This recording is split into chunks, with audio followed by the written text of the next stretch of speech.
I'd like to say an official welcome now to all of you, this large group of keener kindergarten teachers from across the province of Ontario, to our early in the season OTF Connect session on Subitizing in the early years. And my name is Susan Watt, and I'm your moderator for tonight.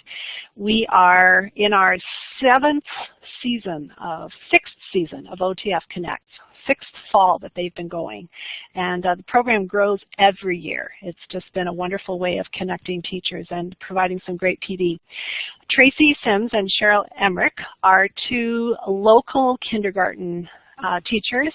I've known them for a number of years, and they do amazing work in the kindergarten area. They are superstars, and they work right across the province of Ontario. Many of you I know will be telling us that you've met them at conferences and Saturday sessions and that kind of thing. So Tracy and Cheryl, I'm really happy to be moderating your session again tonight. I'm going to get back to the email answering, and I'm going to let you take care of the session. So welcome to Tracy and Cheryl. Thanks, Susan. Hi, guys. Hopefully everybody's had a great start to their year. We're really excited to be here with you tonight and to talk a little bit about Subitizing. It's a big topic, and we want to share tonight a little bit of the research that we have learned about Subitizing. We want to share what it looks like in our classroom and some of the practical things that we've done with it. And then we will also be open to any questions and comments, and we'll have opportunities for you to share as well. So if this is your first OTF webinar, welcome. If you do record any questions or thoughts or reflections in the chat as we go, it's really great for us too, because without seeing your faces, it's hard to get feedback from you guys as well. So for sure, let us know if you have any connections or comments as we go. And if you're active on Twitter and you want to tweet along as well, you can always use the hashtag OTFConnects, and we also use the hashtag Connecting Learners. So welcome. My name's Tracy. And I'm Cheryl Emmerich. And we've been teaching together for 6 years in the kindergarten program, which is incredible.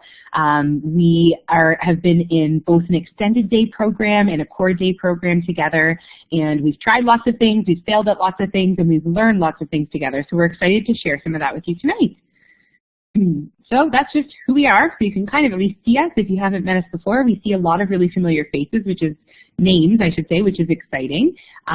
We also have a blog. So Susan's sharing the blog in the chat there for you. So after the webinar, if you have any questions about something in specific that we talked about, we may be able to direct you to something specific on our blog. We may have written about it before. We also have lots of great resources and links on there available for you too. So please feel free to connect that way. And then as Susan has shared, we will also have our contact information on the page afterwards. So sometimes after you listen to an entire webinar, you start to think about something, you try something in your classroom, and then you have some more questions. So please feel free at any time to send us a quick email. We're always here to kind of connect and talk too. So to get a sense of who's in the chat room tonight, we'd like you to, whether it's with your microphone or chat in the box with your name, role, and how long you've been teaching. If you're brave enough, you can turn on your mic too. Julie Cosman, teaching kindergarten for 20 years, and I am the teacher in our room. Awesome. Thanks, Julie.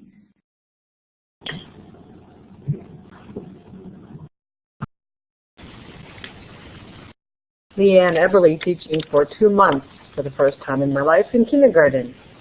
Awesome. Way to go. Great, that's busy. We have a wide range of years. Wow, that's great.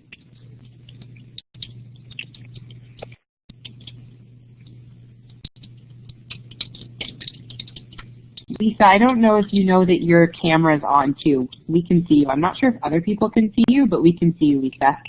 Yeah. Okay. Yeah. I just inputted my message, but I've been teaching kindergarten for 20 years as well.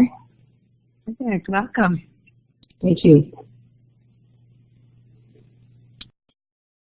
Wow. So an awesome wide range of experience and knowledge in the room, which is awesome. Some people have shared above that we've connected and met at different workshops and things like that, which is also incredible. We love connecting and meeting new educators, so thank you for sharing that. And tonight we do want to give you the opportunity to jump in at any time because your experience is just as valuable, and you've probably tried things that have worked really well for you in your role too. So we really do value any input tonight too. We are also fairly connected on social media, so Susan will share these links in our resource page afterwards, but we have a Facebook page where we share 1 or 2 ideas a week. We also are active on Twitter, and we try and connect with educators in that way, and we're also active on Instagram, so we try and share visual photos and videos of things that are happening, practical ideas and things in our classroom as well. So again, to check in just before we get started, we just want to get a feel for everyone's comfort level with Subitizing. So if you are comfortable with Subitizing and have tried activities, you're going to click the green check mark for yes. And if you're not sure what Subitizing is, you're just getting started and you've only tried a few things in your class, you're just going to click the red X.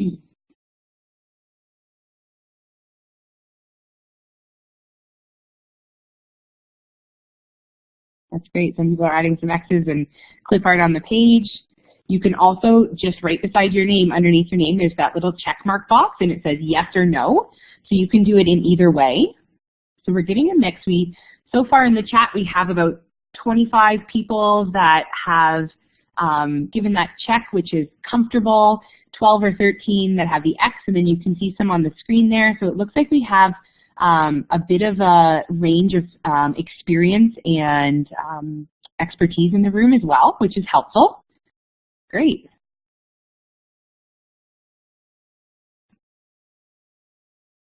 So not to worry, tonight we're going to go through really what is it? What does it look like? What's some research on it? And then we want to give you lots of practical things that we've tried, we've used to support and develop Subitizing with young children. So we hope that after tonight you can walk away and have some really practical ideas. And if you are experienced in Subitizing and you have some ideas that we haven't thought of or tried, please share them as well. And we can together build a really good base of knowledge about such an important skill. So what is Subitizing? Subitizing is just instantly seeing how many. And it comes from the Latin word suddenly. We, a few years ago, reread a text with Doug Clements, and it's called The Learning Trajectories. And he talks, there's a whole chapter on Subitizing, and something that he shared really resonated with us, and it was that it's one of the main abilities that very young children should develop. And so there's a lot of conflict in research as to whether or not counting comes first or Subitizing comes first, but it's very important for young children to be able to Subitize and for them to develop that skill from an early age. So Doug Clements is an incredible voice in mathematics. We saw him speak at a conference last year and we've read a couple of his books and articles. So we will be sharing some of his research tonight with you. But if you are looking for a resource afterwards, that's a great text and we'll share the link with you in the resource page as well. So perceptual subitizing is just what they see. So it doesn't involve any learned mathematical knowledge. So if a child were to take a dice and roll it, as soon as it stops, what you might hear from a child is, I see 6. And it was interesting because Clements in his textbook said studies of infants and toddlers said that they are also able to subitize at such a young age with the numbers of 1 to 3. And when we saw him speak in a conference this year, he explained what that actually meant. So they had the infants in a study where they showed them dot patterns of 2, and then they showed them multiple patterns. They showed them 2, 2, 2, 2, and then they would show them a dot pattern with 3, and they would measure that there was a physical change in the infant's body when they saw a different collection of dots. And we thought that was so fascinating that from even an infancy age, children are able to distinguish between the difference of different types of dot patterns. The conceptual subitizing is seeing the parts and putting together the whole. So if you're playing a game of dominoes, this is a visual that you might see, and a child might verbalize conceptually by saying, I see 4 and 4, and I know that's 8. So we just want to stress that subitizing is not counting, and students can often regress based on our prompting. So if the student rolls a 5, the teacher may want to check in and say, well, count them, but as soon as we give that prompt of saying count them, we are asking for a different skill. The students are doing that one-to-one correspondence. So how can we support them? We want to say, well, how many do you see? We can also model our thinking out loud. Well, I see 3 and 3 more, and it means 6. So one thing that when we're thinking about subitizing is to think about eliminating the complexity. So very often educators will go on sources like Pinterest and they'll look for different subitizing charts and pictures. When Cheryl and I were looking into some more resources to share for tonight's session, we went on YouTube and there were some subitizing videos that had like dancing hot dogs and like different types of like odd looking images, and we thought that is really challenging for young children. And so you really want to think about what you're using when you're asking children to subitize. That's why dice have those clear black dots on them. When you look at that photo on the left of owls, if you quickly hold that up for children to try and subitize, as they get older, they might be able to distinguish between the different pictures, but if they look at that very quickly when they're young, they might just see all the black eyes. They might be distracted by the different details on the owls, and it's hard for them to quickly recognize what the quantity is in that photo.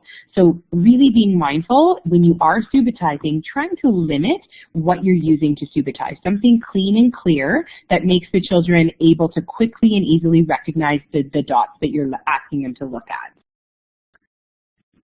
So we're going to try it with you now, and we are going to show you a dot pattern. And using your microphone or the chat, you can either answer with perceptual subitizing, so saying, I see 4, or conceptual subitizing, I saw 2 and 2, and I know that's 4. So we're going to show you an image quickly, and you can share your answer in the chat box or microphone. And we're just going to practice a few of them so that we can get the feel between the difference. So how many did you see? 5. Great. Wow, it's a busy class. Great. We're going to try the next one. I see 5 like a dice. I like that explanation too. 2, 2, and 1. So you can see the difference there. Some people instantly will see 5, and some people, both adults and children, will be able to do that conceptual subitizing. I saw 2, 2, and 1. Let's try the next one. How many did you see, and how did you see it? 5, 2, and 3. Great.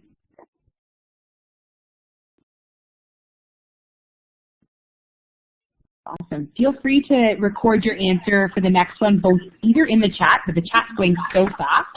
So remember, Susan explained that you could pull that chat out to expand it, or if you want to use the text tool, once we get that blank screen up, then you could record your answer on there. Ready? How many did you see, and how did you see it? 3 and 3, 6. Great, lots of ideas. So again, that prompt of how many do you see is that perceptual subitizing, and how did you see it is the screen doesn't seem to be working. Subitizing. They're going fast, so I'll show it one more time. This was the last one. The idea when you subitize is you don't want people to see it for very long. It's just a quick flash. We'll do it one more time. Okay. There you go. 3 and 3, 6. That's it. Great. Okay, we're going to do the last one. Great. And I'll do it one more time. 5, 10. So some different answers. We're hearing 5 and 5, 10, 5 and 5 and take away 2, 8, 4, 4 and 2. You can see even as adult learners, we're seeing it a little bit differently. So let's go back to that one and look at it. When that's quickly flashed, some people may quickly see 5 and 5. But then when you're looking at it more closely, you can start to see that the top, there's 3, and there's 2 in the middle, and 3 at the bottom. You might see 3, 3, and 2. you might see it differently depending on how your brain conceptually sees those groupings. Hey, Jill. So we'll keep going. We just wanted to kind of play around with that a little bit just to get, for those who hadn't really tried Subitizing before, for them to kind of see a little bit what it looks like. So it's that quick flash because you don't want it to be there long enough for anybody to be able to count it. So the idea is that you see it quickly and then you take it away. So whether you show it or you move it away, the idea is that you can quickly recognize that without counting. And if it's there for a long time, then that promotes the idea of counting too. So Dicer is for sure a great tool for supporting Subitizing. It has the numerals 1 to 6. If you're wanting to scaffold it to 1 to 3, there are some dices that you could probably purchase that have that already specialized. But there's already, you could make a cube, or if you go to even the dollar store, they have wooden cubes. You could do the dot patterns just with the marker right on top of the cube. So we'll often differentiate some small group instruction, games, activities by creating our own dice so that we can change the numbers that go onto the dice for the children. Dominoes is another great tool. It can be differentiated by using smaller or larger numbers. Sorry, I'm going to interrupt for a minute. Hannah, your microphone is on. I'm really happy to see people using the mics, but please be careful that you turn it off when you're finished so that we don't listen to the feedback. Thank you. Thanks, Susan. So another tool that you can use when you're supporting Subitizing within the classroom is a 5-frame.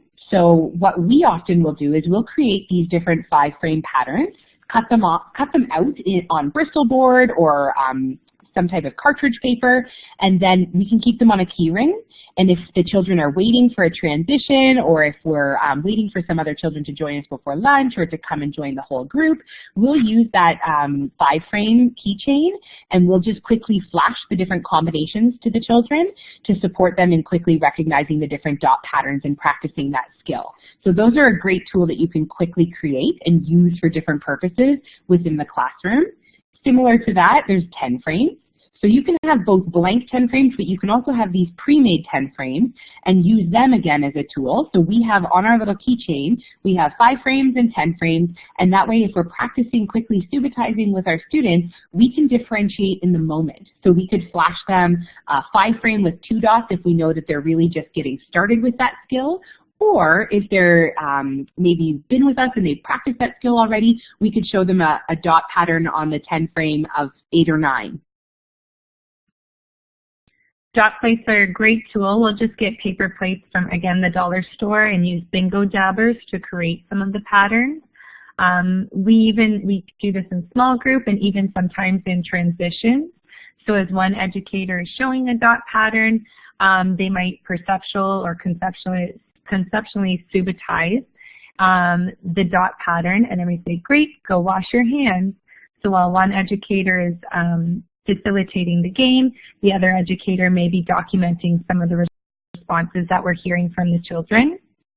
Sometimes when you use the dot plates, you also could use different colors to support with that conceptual subitizing.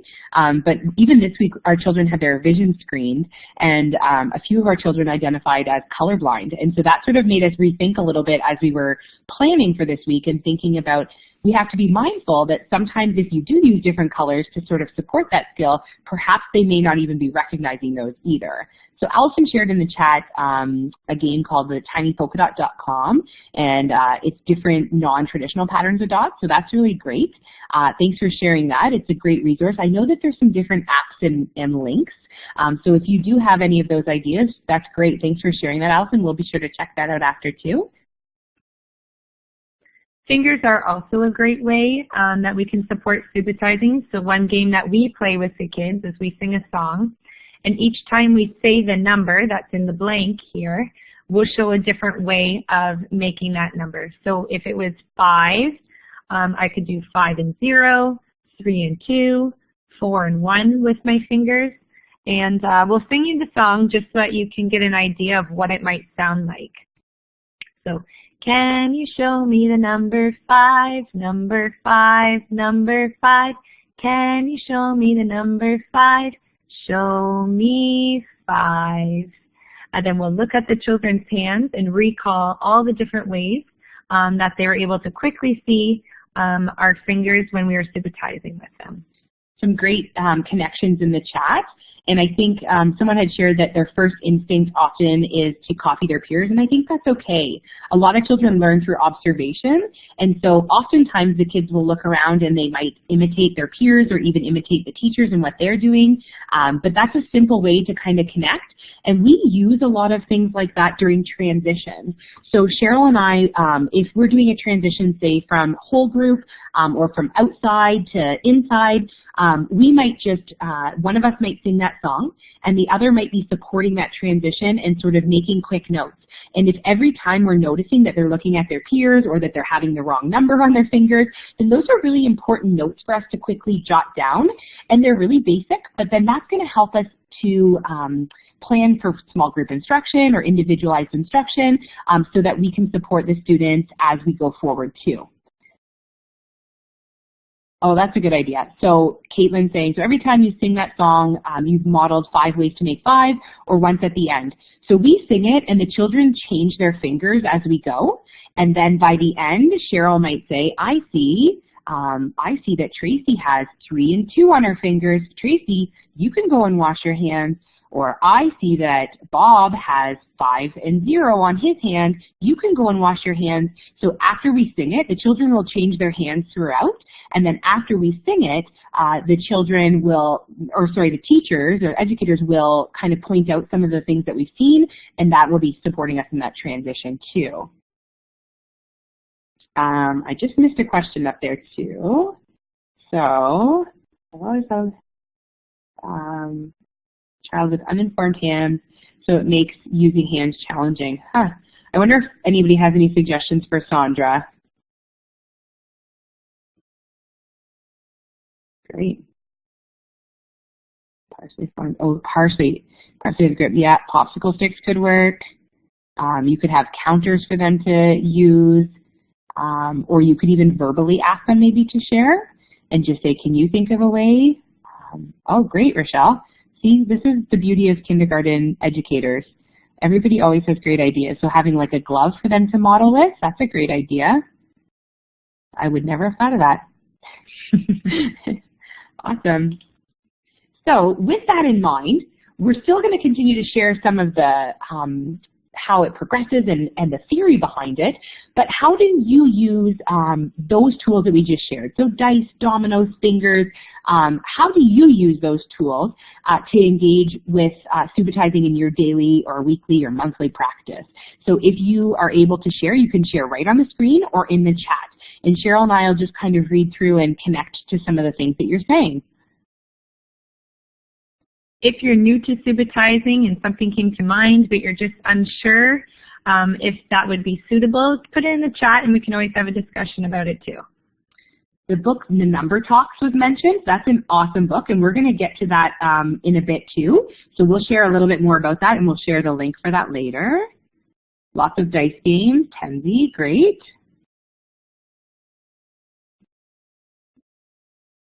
Yeah, transitions are a great time that we can support these quick, fun games.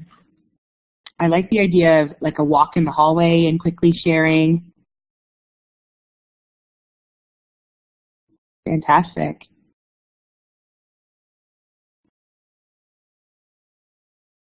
Rec and Rack, that's another great tool for Subitizing.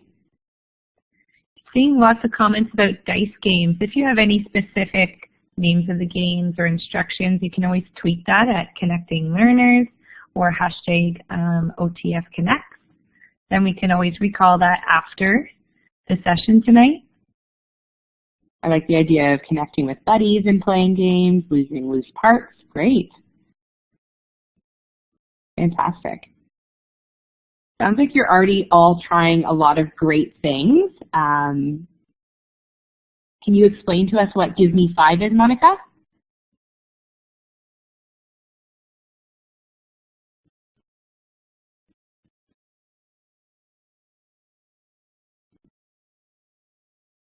The chat's moving really fast, so this is a good opportunity to kind of scroll through and we can ask for clarification if there's anything. Oh, show me 5 with your fingers. Okay. Great.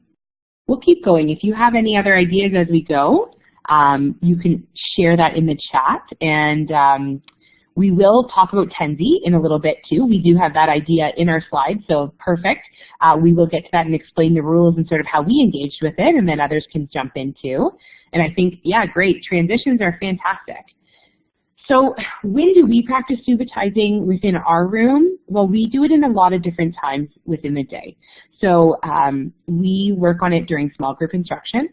We work on it during whole group instruction, and we work on it during transition. So we just sort of explained what that looked like in a transition, and we're going to share some examples of what that might look like in both small group and whole group with you so that you have those practical ideas. We've always thought, we always kind of go back and forth about what's appropriate for whole group instruction, and our school of thought around that is that whenever we engage in something as a whole group, we want to be mindful that it is something that all children can connect and engage with, and it can be differentiated. So for example, we don't learn a letter during whole group time because some children don't know the difference between a letter and a number, and some children are able to read. So we're very mindful of what sorts of activities we do during whole group instruction, but we do find that math talks and engaging with mathematics with young children in the context of a whole group for a short snippet of time can be a really positive experience because A, we can differentiate it, and B, just as this quote says, the number of different strategies children understand and use predicts their later learning. So in that whole group, it provides them with an opportunity for them to hear the way other children are thinking and explaining their thinking, and then in turn, it allows them to shift the way that they think as well. So math talks, we do a lot of different math talks in our classroom, and the prompts that we use are, how many do you see, and how do you see them? And we're going to share a video with you next where the educator really clearly does an example of a really incredible number talk, and I want you to really listen carefully to the language that she uses and how skillfully she works through that.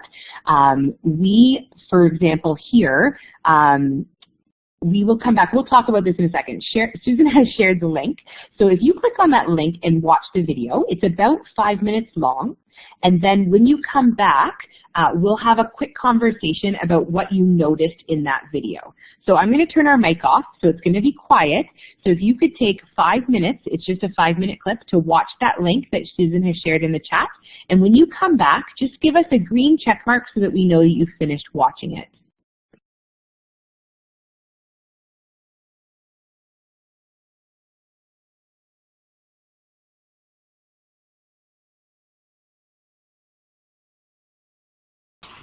Beth, just click on the link in the chat, the link that I posted in the chat. The screen that you're looking at is just a screenshot.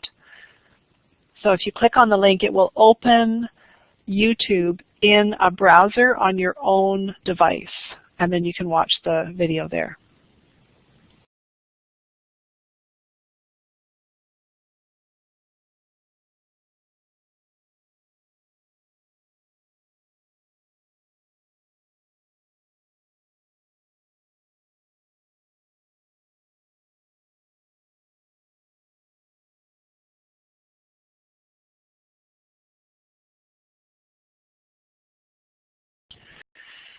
So I'm going to interrupt again because it seems that we should have possibly given more instructions before the video.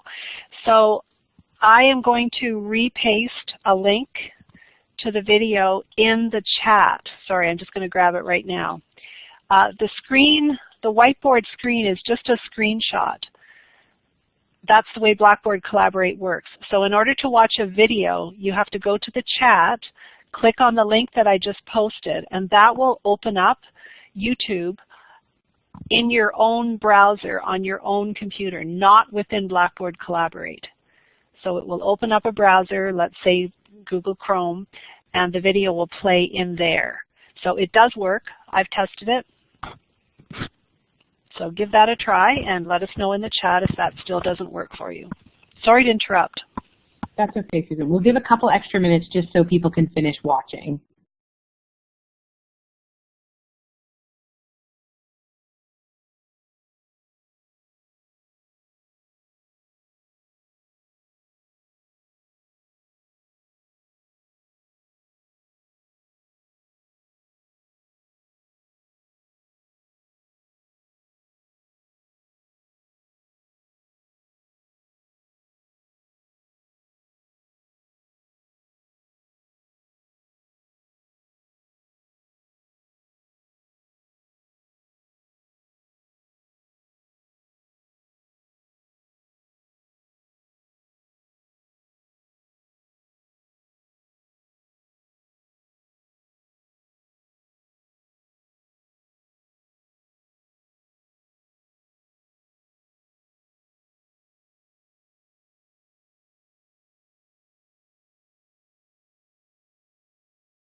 Hi, it's Susan. Quite a few of you are finished the video, so I asked Tracy and Cheryl if I could just take a minute.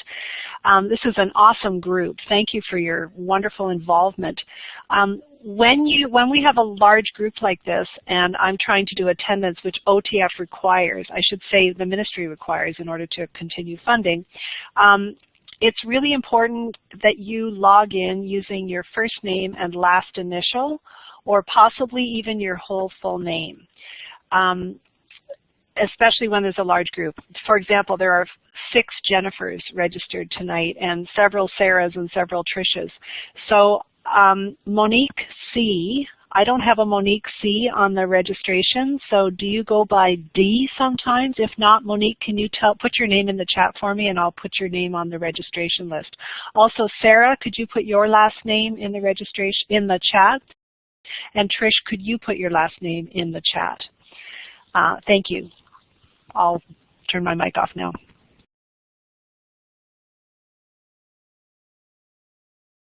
Okay, now that we're back together, we're going to just take some time as to what stood out in that video and what did you notice about how the teacher interacted and engaged with the students. We're starting to see some thoughts already jogged in the chat, which is great, but we'll give a minute or two just to see some of other people's thoughts as they are finishing up the video.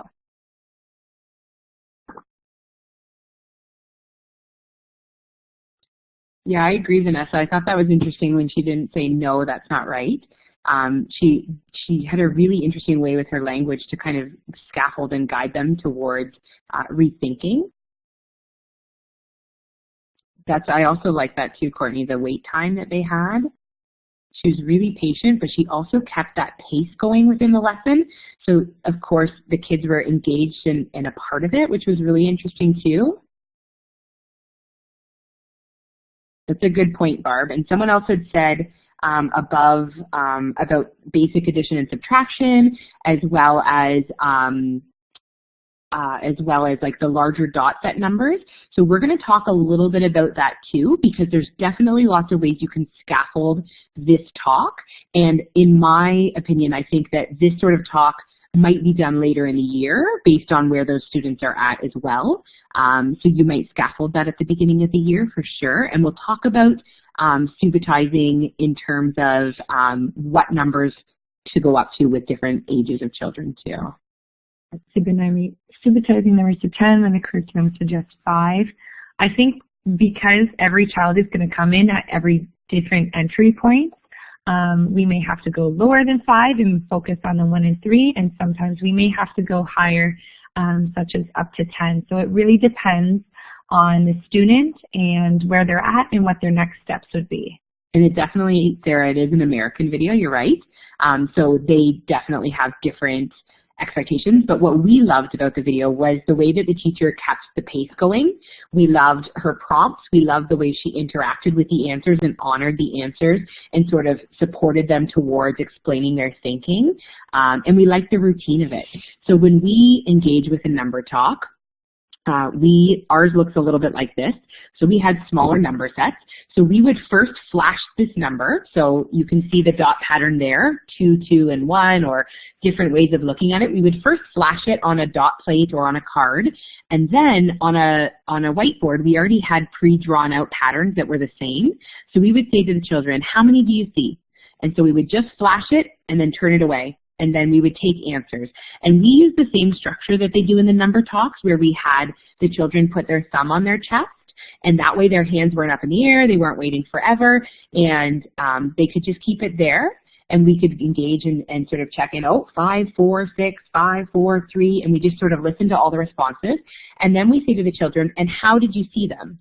And so at that point, we'll bring out that whiteboard that you can see in the photo, and then we'll visually circle the way that they say they saw it. So the first child in this group said, well, I saw 2 at the top and 3 at the bottom. So we circled it. Is that what you saw? Great. Okay, who else saw it a different way? How did you see them? And then, I saw 2 and 2 and then 1 at the bottom. And so we'll circle them different ways to sort of visually show the children that there's different ways to see different patterns as well.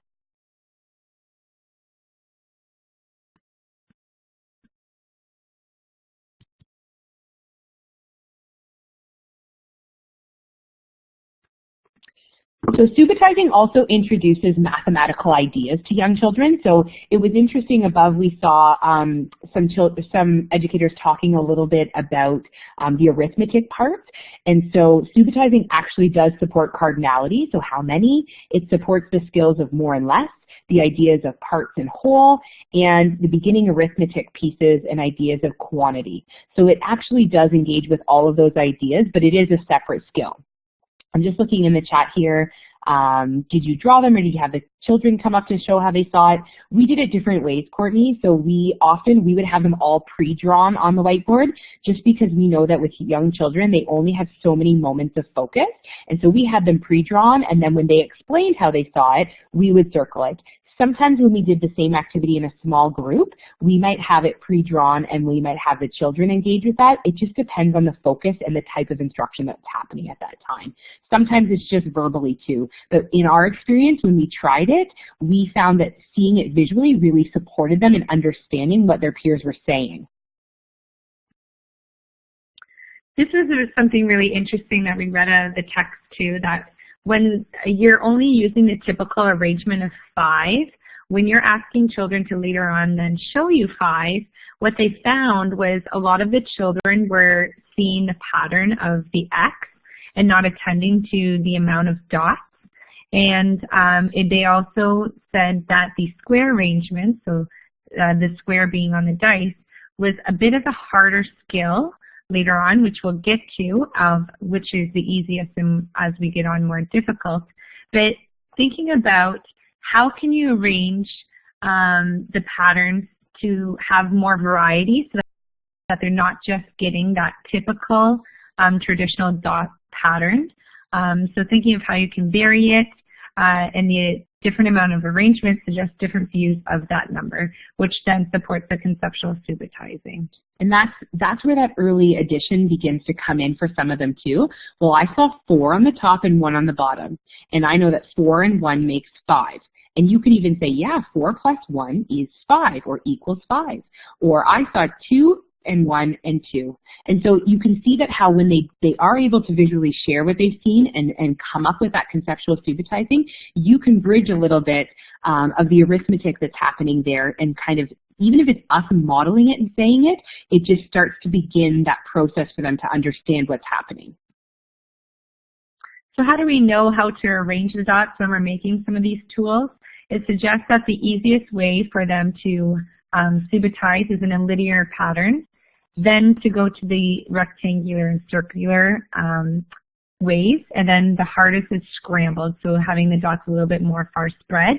And it said for children 2 to 5 of years of age, linear was the easier than any other types of arrangement. So thinking of some of your developments in the classroom and being able to scaffold each way. So in Clement's text, she talks about the different trajectories for each skill. And so when he's focusing on on subitizing, he talks about the different phases that children go through. So the years are also listed, so that sort of the approximate age, but keep in mind that children are going to come in at varying levels. So these numbers are just sort of a guideline, but they aren't necessarily hard and fast rules. So from 0 to 1, children are in that pre-explicit number. So they begin to pay attention to number, but doesn't have to be, they don't have that explicit intentional knowledge. So they might start to notice collections of things. Oh, there's 2 trees, or I have 2 balls. So it's very beginning stages of that. As they move on, so 1 to 2 years, that's when they start to name it. So small collection namer. So they might name groups of objects of 1 or 2, and sometimes up to 3. So they might look at a pair of shoes and say, there's 2 shoes.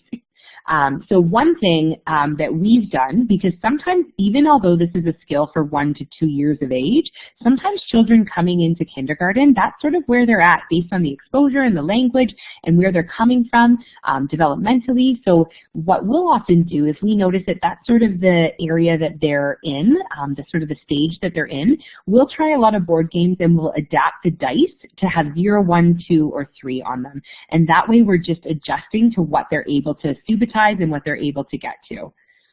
So after that, children move to the maker of small collections.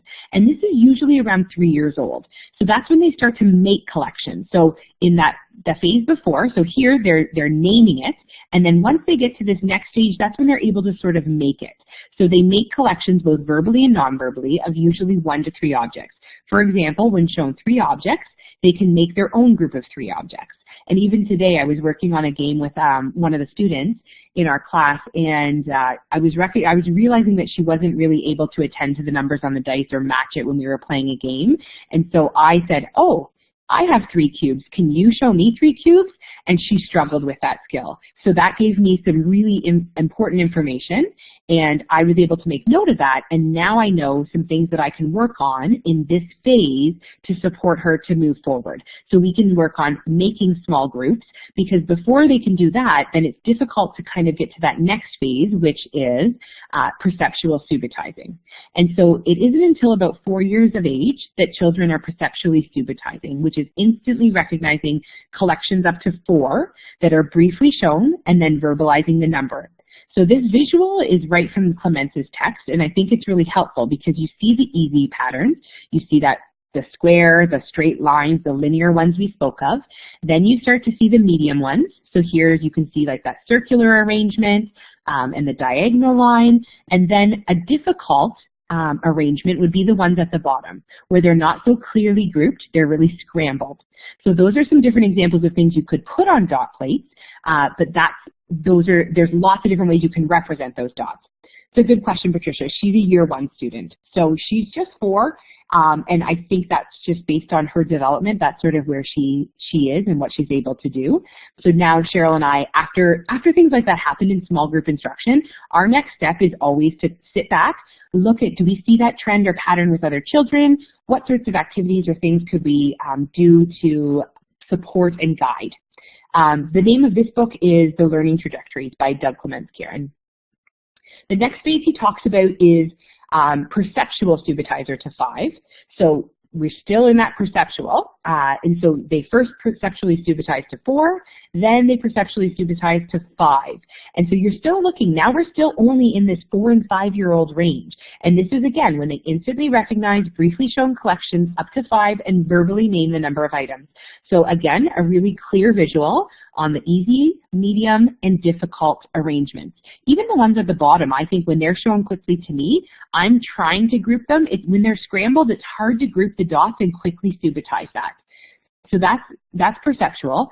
And then at 5 years old, generally children will begin to conceptually subitize. So really good points that you guys made during that number talks video is that some children are developmentally not ready to conceptually subitize, and that's okay. I think that we get this idea in our head that children can subitize to 10 when they're 4 years old, and that's definitely not the case for so many children.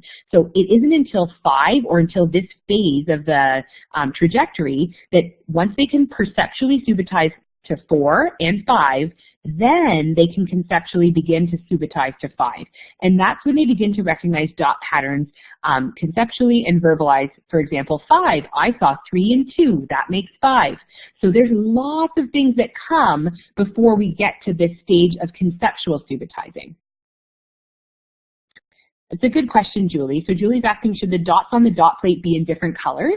So we mentioned a little bit earlier that they could be, especially when you move, when it's perceptual, they should all be the same color. But when you're wanting them to conceptually subitize, so start to put together parts in a whole, there's different schools of thought. So some people do believe that that's a good way to sort of scaffold that skill for children. So you might make a color of three blue and 2 red dots. But we also noticed that there's a lot of children that are colorblind. So we wonder how that might impact them in what they're seeing as well. So it's definitely a strategy that can be used, but just being mindful that that might be challenging for certain children depending on where they're at too. So after they subitize to 5 conceptually, then they can move on to subitizing conceptually to 10. And that's when they can verbally label most arrangements up to 6 and then to 10 using groups. So in my mind, I made 2 groups of 3 and 1 more, so 7. And for us, that's something that we don't see many of our children reach that phase. Some for sure do, but not all children will get there in K, because some of them are still, this is sort of where they're getting as they move to grade 1, some of them, and it just depends developmentally where children are. So after that, we weren't sure, there may be some other people who are teaching in primary grades in the session, so we wanted to share the next phase, which was at 6 years old, they can conceptually subitize to 20. So really, that video really did go well beyond 5, and so if you're struggling and you're using dot plates or dot cards or 10 frames with your students, and they're really struggling when you're showing them patterns of 7, 8, or 9, it's likely because you've pushed them too far ahead in that trajectory, and we need to scale back. And there's lots of different ways you can arrange 4 dots to support the children in practicing that skill perceptually too. Does that sort of make sense? Does anybody have any questions about that trajectory? We wanted to just really emphasize that you don't want to go too high too quick. Higher numbers doesn't necessarily equate to understanding subitizing better either. You want to make sure that they have a solid foundation as they move through those phases. So again, if things are starting to come to your mind about ways that you can engage with subitizing, we want to open it up again to add to more games, prompts, or activities you have done to support students in subitizing. And we know that the first time we had the prompt out, some people had shared Tenzi and different games like that. So if you've already shared a game, that's totally great. But if something else comes to mind or there's a game that you haven't quite shared, please feel free to share that in the chat or using your microphone too, especially because the chat can be really busy and quick. So feel free to turn your mic on to share that.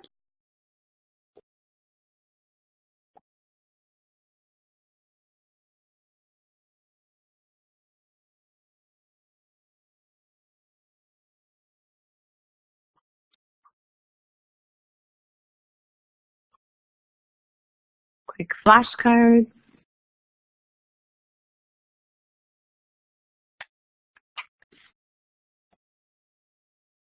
Karen, that's a great question. Have you read the Number Talks book before? There's a lot of great resources in there as to how to start, but the best way to start is just to keep, for us in our opinion at least, is to keep it short and sweet.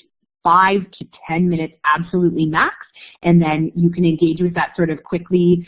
We would often use dot plates to start our year, and we would just have different combinations of 1 to 4. And then from there, we can sort of see where children are at. We can add a few more dot plates in and then begin to scaffold. The nice thing is you can differentiate so that different children can attend to different ones as well. Sometimes during number talks at the very beginning, if we're noticing we're not getting a lot of response from the children, Tracy and I will just model that conversation. So I will just verbalize my thinking as she's showing me different dot patterns.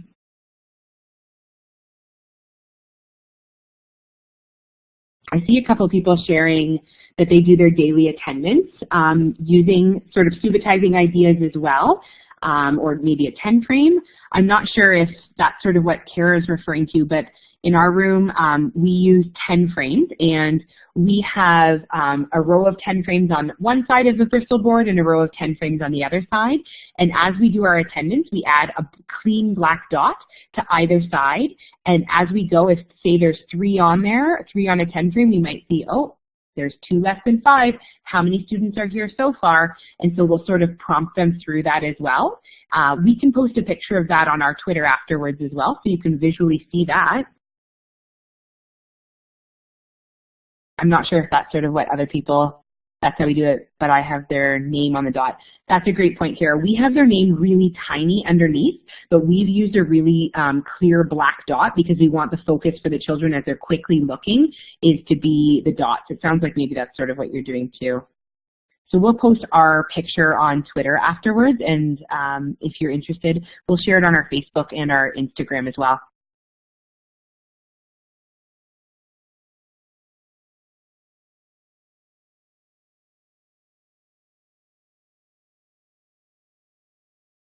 That's great.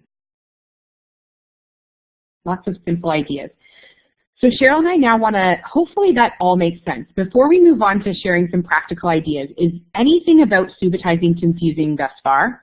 Is there anything that we can clarify before we sort of move on? Because the last portion of the webinar, we're going to just throw a ton of ideas and ways we've done this with our students at you so that when you go back into the classroom, you can take those ideas and you can try them right away and sort of see where your children are at and adjust and play and adapt them to make sense for your room. Because we know that whenever we go to any PD session, we want to make sure there's lots of practical ideas that we can take and try right away so that we're making the best use of our PD.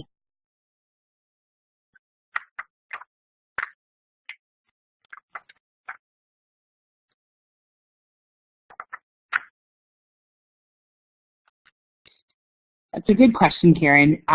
When it's under 3 or 4, when it's 3 or 4 combinations, they don't need to be able to add. So when you get to those conceptually subitizing ones, they still don't need to be able to add necessarily, but it's going to be more challenging. So if you're finding that your children are able to quickly recognize combinations, different combinations of 3 and 4, then you'll move them along on that trajectory and they will be ready to kind of move forward. But if they aren't able to recognize different combinations of 3, 4, and 5, then you don't want to continue to move on. So they should be able to quickly recognize those with continued practice. There is a little bit of conflict in the research as to whether or not subitizing can be taught or if it's just a skill that children continue to practice. But it's not, they don't necessarily need to be able to either count or add to be able to subitize. Looking at your question here, Karen P., saying look again instead of count again. Depends what you're looking for. If you're wanting to foster the subitizing of perceptual and conceptual, I think exactly what you're saying is sharing their thinking out loud is best. So if you are doing a dot plate or a dice, just modeling that out loud, saying, I saw 3 and 3, that was 6. You also just want to also keep in mind when you are playing those games, you don't want to stop the kids every single time if it is incorrect, just because the game will become redundant and boring. So check in here and there. But if you stop them every single time, you're going to lose that momentum and flow of the game.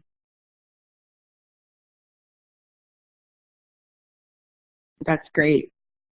Great point, too. Small groups is exactly the answer I would share with you for that. We find we do some of this in whole group, but we don't focus on it all the time because as the year goes on, we start to notice that there's big differences in what children are able to do. But you could also differentiate it within that large group, too. You could show a smaller dot pattern and then a larger dot pattern, especially if you're using it as a transition. Oh, Cheryl, I know Cheryl can subitize to 10, so I'm going to show her 8. But I know Jennifer, she can't subitize past 2 or 3, so I'm just going to show her a different combination of 3. And so you're individualizing that as a transition within a whole group. But if you are finding that you have varying abilities, small group instruction is the best way to support that, I think, too. So here's some ways that we have tried and engaged with subitizing within our own room. And this is a great example, especially at the beginning of the year, because it can be done so naturally within the context of their play, and it's not necessarily set up as a game or a small group, but just us using small number words in everyday interactions. So as you're playing alongside the kids in a dramatic play, this is an example of what you might say. So rather than saying, can you bring me the cups so I can fill them with water? Refer yourself to, can you bring me the 4 cups so that I can fill them with water? So it's just a slight tweak in their daily conversations, but again, it fosters that interactions with subitizing.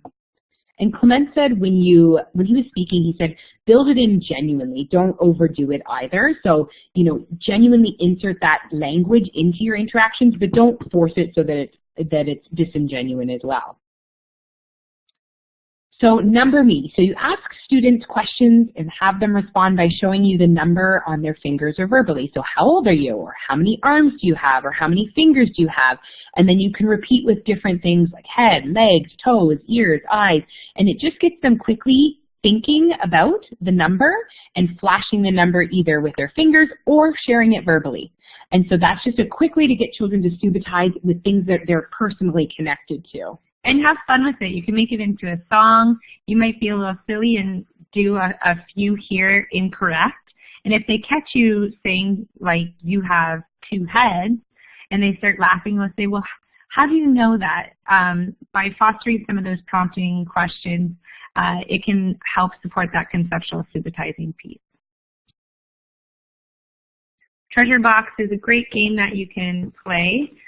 We just drew this treasure box on a piece of paper, but you could also just use an egg carton or a 10 frame. So each player has a treasure box, and the first one to fill wins. One player will be the treasure keeper, and they will also be in charge of quickly showing the dot patterns one at a time in the group. Players who answer the correct number get 1 treasure piece.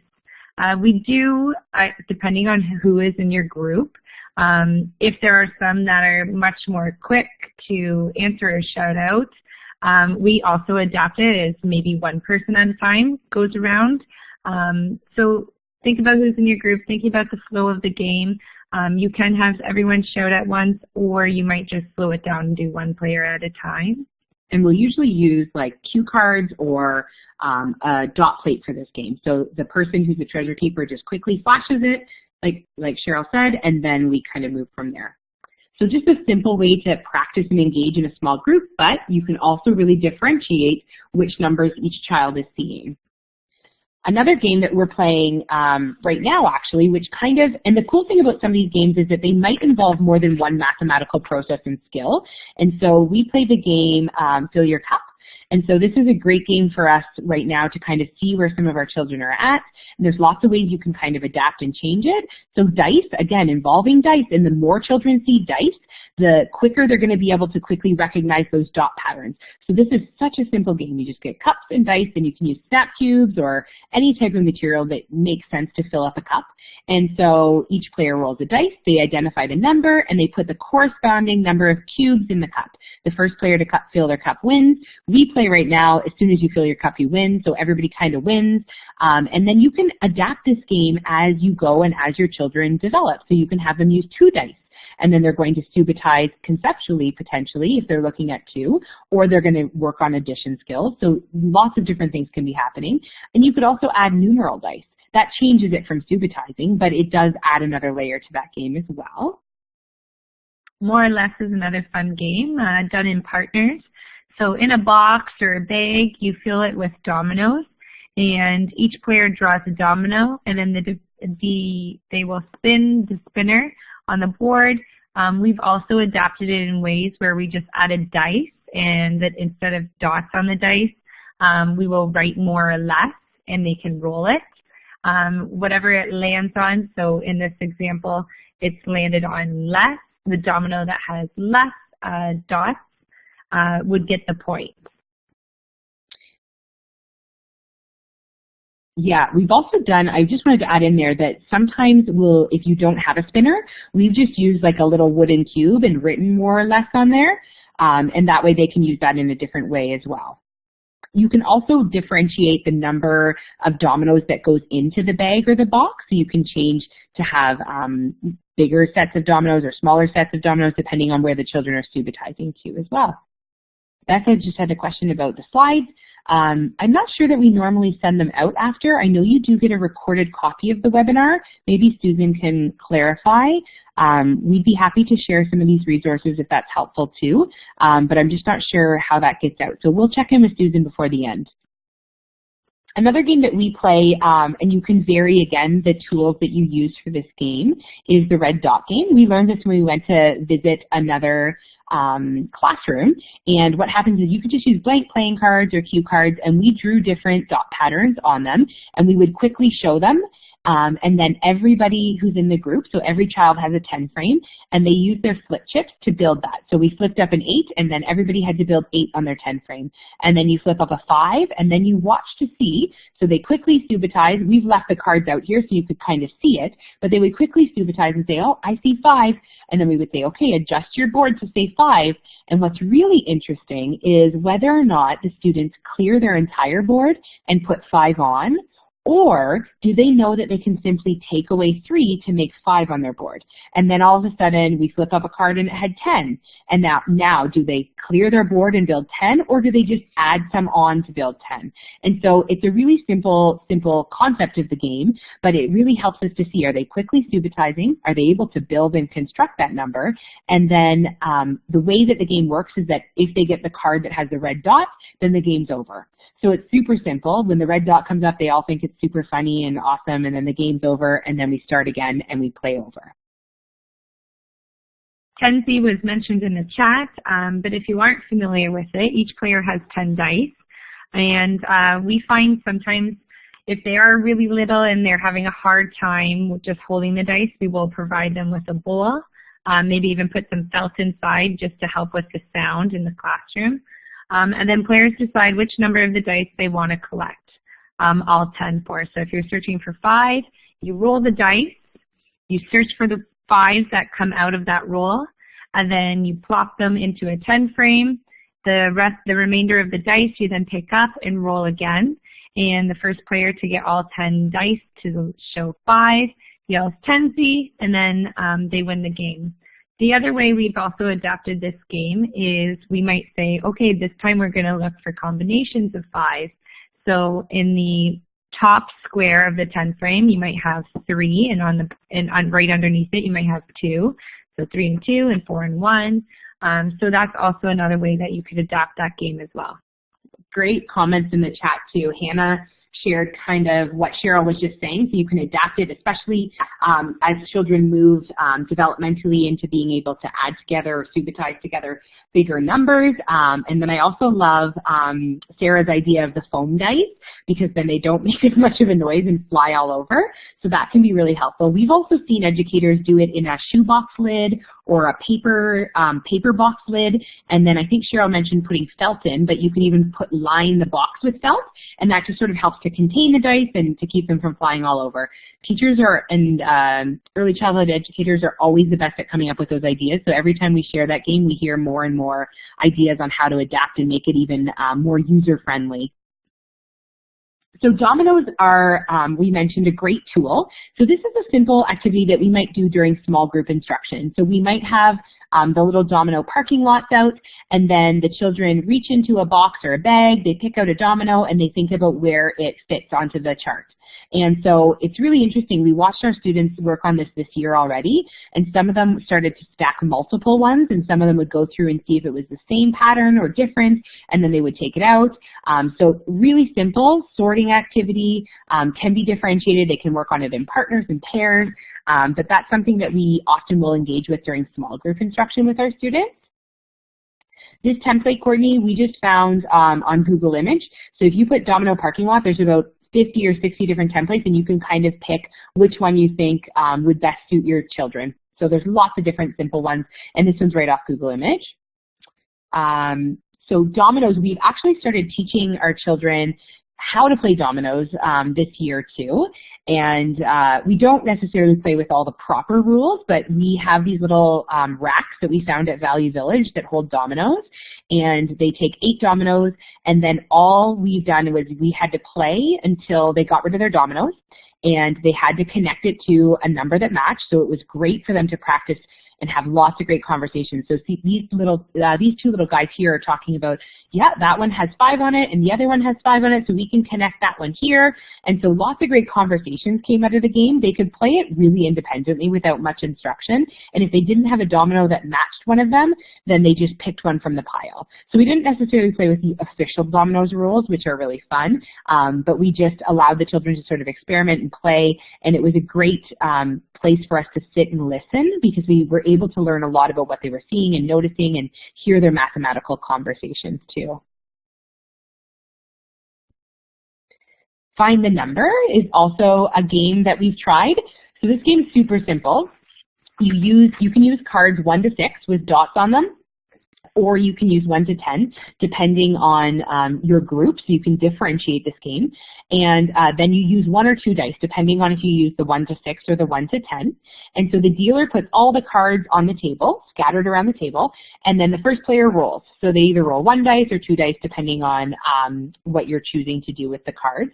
And if, for example, they're rolling 2 dice, then they must add up the number on both dice and find the card. So if the player rolls an 11 or 12, then they just roll again. That's how we play. And if the number is no longer there, they can either roll again or they can skip their turn. So you have all the cards out, they roll, they say, I see 4, they have to find the 4 dot card, and then they get to pick up the card and keep it.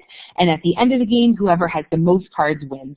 So super simple, but such an easy way to kind of quickly engage and connect with children in a game format as well. So we also, again, going back to that math talk, so we talked about some of the number talks and we shared that video, but we've also created some of our own math questions that we've used both in the context of small and large group. And so one of the math talks that we've done is where we quickly show and we say which number card doesn't belong. So we might have these 4 cards spaced down and we'll quickly flip them up and then we'll say which one doesn't belong. And the idea is you want them to quickly recognize, without counting all of them, which one they think doesn't belong. And so they might point to that second card and say, this one doesn't belong because there's only 3. Another one that we've tried, which cards are the same? So we might flip up all 4 cards again, and we might say, which cards are the same? And the first and the third card both have 4, but it might take them a little while to sort of think through that. So saying which ones are the same, think about, well, how do you know that, and what makes you think that? Ask them those sorts of questions. And we also find when you use different patterns of dot cards like this, you can do a ton with them. So you can play different card games like Go Fish, where they have either the same pattern or a different pattern of dots. You can play Memory, where again, they can either have the same pattern or different patterns, games like War or Snap. So you can vary all sorts of really simple basic card games using the different dot patterns to really practice and support the children in understanding and recognizing those different patterns too. And the last one that we sometimes do is which card, and this one's a little bit more advanced, but which card is one more? So for example, if we held up the number 4 and then we flipped over the next 3 cards, we would say, which card is one more than 4? Or which card is one more than this card? And see if the children are able to see, oh, it's the 5, because 4, 1 more than 4 is 5. So sometimes we overthink what we do in that small group, or we overthink what we're doing when we're engaging with the students. Sometimes it's those very, very simple prompts that we can use when engaging with them in small groups that supports them in developing their understanding of Subitizing. Melanie shared Shut the Box is a really fun Subitizing game too. It is. It's great. And Reckon Racks is another question here. So Reckon Racks can be used similarly to dot patterns and cards and dice and things of that sort. In that number talk book, there's a whole series section on how you can use Reckon Racks. If you have a bigger Reckon Rack, you could use that with a whole group, or you could use small ones in the context of a small group. But again, I would caution that when thinking about using a Reckon Rack, understanding that trajectory and going back to that, knowing that many children can only conceptually subitize up until 4 or 5, that you may want to work on those skills before introducing a Reckon Rack to a small group. So you have to sort of know your students. So with those activities that we shared today, some of them will be really helpful in understanding where your children are at, which will then support you in scaffolding and thinking about what they need. So if you have children who are perceptually subitizing to 10, Reckon Racks might be a tool that you might introduce and support and use in a small group. Does that make sense?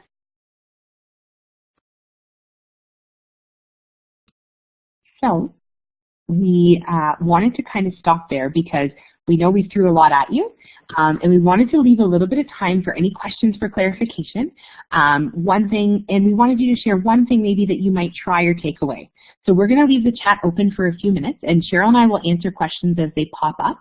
And if you don't have a question, then please feel free to share one thing that you may try or take away from today's session, whether it be some information that you learned from Clements and from our research, or whether it may be something that you might try, like a game that you might try.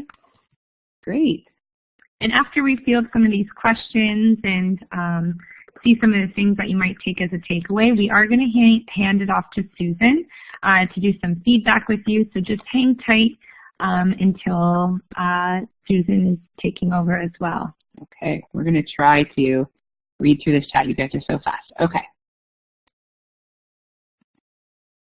So, some Try and Fill Your Cup, trying the song, those are great, and looking for the Doug Clements book. We will share the link to that. I can hardly wait to try some of the games. That's awesome. The dot cards and asking what is one more. I teach grade 1. That's a great point, and that's a great extension. Going to try the attendance as students trickle in. That's great, Kristen. The attendance is a really quick and easy way to engage and support the students in that too. I love the singer song. Anything with music we find is always helpful in that engagement piece.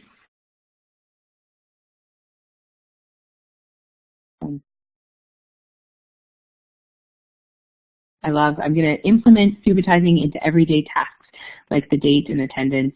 And even just when you're walking outside, I see 3 trees, just quickly recognizing different groups of things. That's awesome. It sounds like people have taken away at least something practical that they can try, and we would love to stay connected with you on Twitter, Facebook, and hear a little bit about how those things are going, and if something works really well for you or something is a challenge, we'd love to hear that too.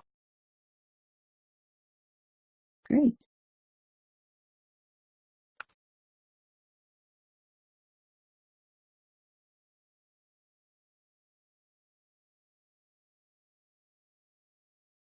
Value Village is also awesome for dominoes, Stephanie, and maybe others who are looking for them.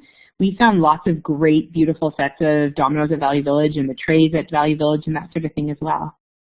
So we're going to turn it over to Susan to sort of wrap up, but we'll still be here. So as Susan explains sort of your next steps, Cheryl and I will be here in case you have any questions or wonderings, and then we will put together, right as soon as we turn this off, we'll put together some of the things that we said we'd share, and we'll give them to Susan as well so that she can share those on that page that she was talking about as well. So thank you so, so much for your active involvement. It was amazing tonight with over 75 people tonight.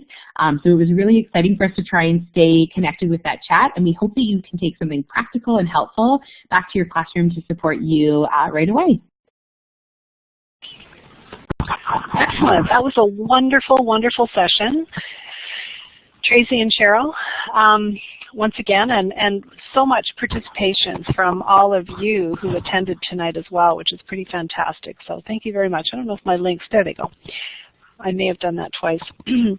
So I'm just going to take a couple of minutes here, and then I can turn things back to Tracy and Cheryl in case any of you still have questions or would like to provide any other feedback. So OTF Connect, for all of you who are new, is a wonderful program. We've been running for 6 years now, and it's completely funded by the ministry.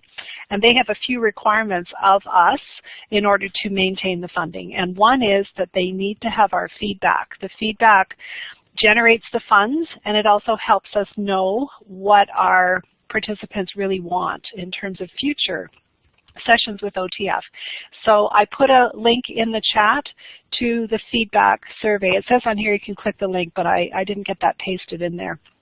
So just go back to the chat, I'll put it in there again, and click on the feedback survey. Once you've done the feedback, it just takes a couple of minutes. You can then complete a certificate and print it, but I believe that you have to do the feedback first in order to do that. The other thing that I will mention is that there is a resource link. So if you click on that link in the chat, it will take you to the page on the OTF Connect website that contains all of the resources that Tracy and Cheryl shared tonight as part of their presentation, including the link to that video that you watched. The only thing that's missing from that resource link is the recording. And as soon as I turn off the recording, which I'll do momentarily, and then once we've all logged out of the session, I will get that link emailed to me and I will paste it into the resources page, and then it will be active. There's also a wonderful selection of webinars that are coming up. This is just the next couple of weeks, but we do continue going until the holidays in December, and then we start up again in January and go until the end of May. And they're running more than double the sessions that we ran last year in the areas of technology, math, kindergarten, new curriculum, and wellness. So there are some new sessions that have just been added in November and December, and then of course in the new year on wellness, which is of course a key area right now for teachers. Also, if you are taking an AQ course in the area of math, technology, or kindergarten, you can receive a $450 subsidy to your fees.